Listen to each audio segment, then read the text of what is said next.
see if you can see that.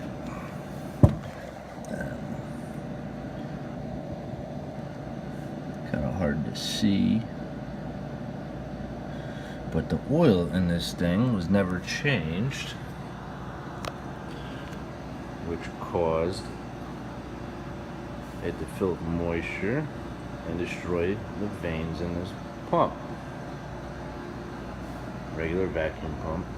Supposed to change the oil once a month in high volume use. But today we're going to see what happens when you don't change the oil.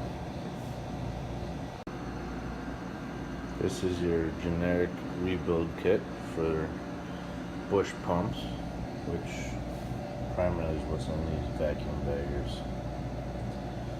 I'll show you how to rebuild it.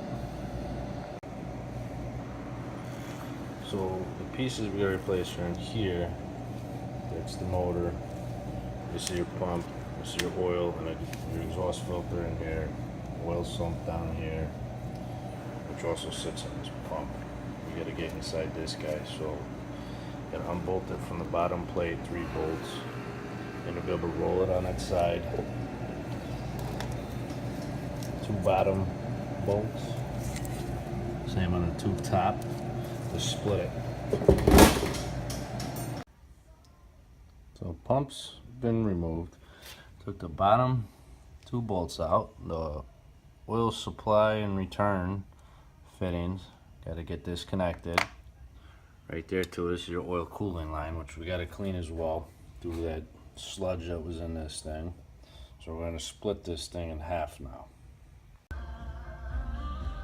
So you see it's split off the oil reserve tank, which also has the exhaust filter in it. And you see all the rust from oil never being changed and moisture just sitting in there. Now we got to pull this apart, yank that apart to get into the actual pump. So underneath here we have little 10mm bolts.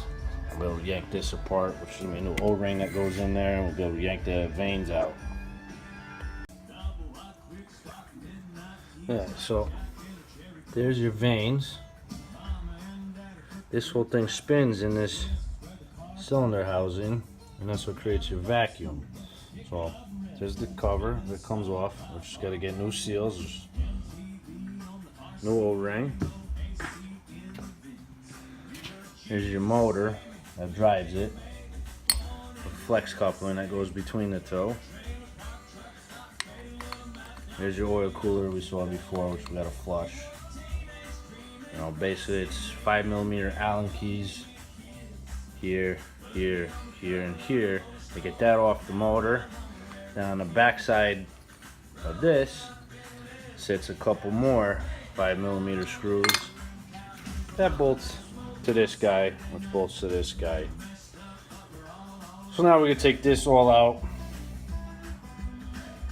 get this inside cylinder wall, which I'm sure is kind of beat up by seeing the amounts of rust around here. You get all this nice and cleaned and polished up, because otherwise it's just not gonna seal. And basically did it for nothing. So we'll go ahead and get all that out, get it all cleaned up, and then we'll start going over all these parts and putting it back together with new seals.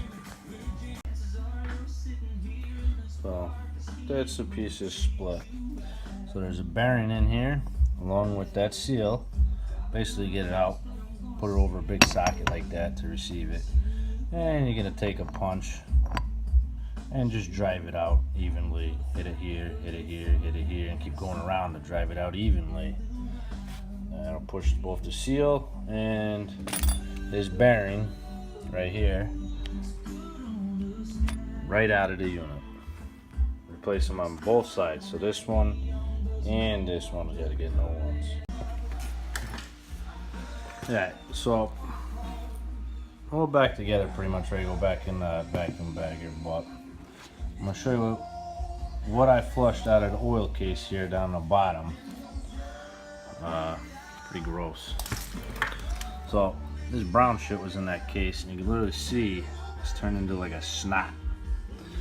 That stuff, which is just gross, gets clogged up in the oil cooler, gets into the veins, cooks these bearings because the bearings run dry. So you see this bearing, kind of see how it's blued a little. It's not really supposed to be like that. That's from overheating. This thing was making noise and not pulling vacuums. So we got the new vanes, all new seals, bearings, everything in this guy ready to go. I'm gonna go put it back in, start it up, and see how it runs, I guess. But you can see how important it is to change the oil, or you end up with that shit in there, and that destroys everything. So there's the pump, put it back in, but again we'll go over changing the oil real quick. Fill cap, important. Over here, drain, sight glass. Alright, that tells you if your oil's full, and it also allows you to look to see if your oil's dirty, needs to be changed. Very simple access. Basically, on this whole cabinet, there's 2 screws in the back, 1, 2, which thread into here, and then the whole top opens up like a hinge. I'll show you. It's heavy, and it basically just folds down like that, and there you go. Your Koch vacuum packer.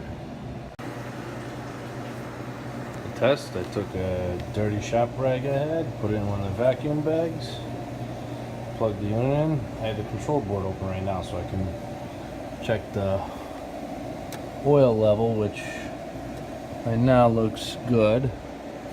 So we're gonna go ahead and turn this thing on, power switch on. We're gonna set our seal, and our vacuum, and we're gonna close the door and it should turn.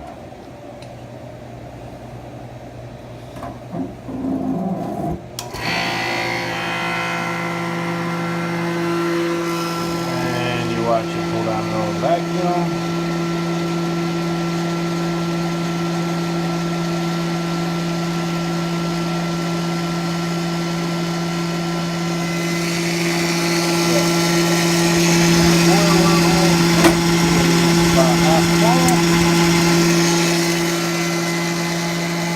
And we'll wait till it's done to see what happens.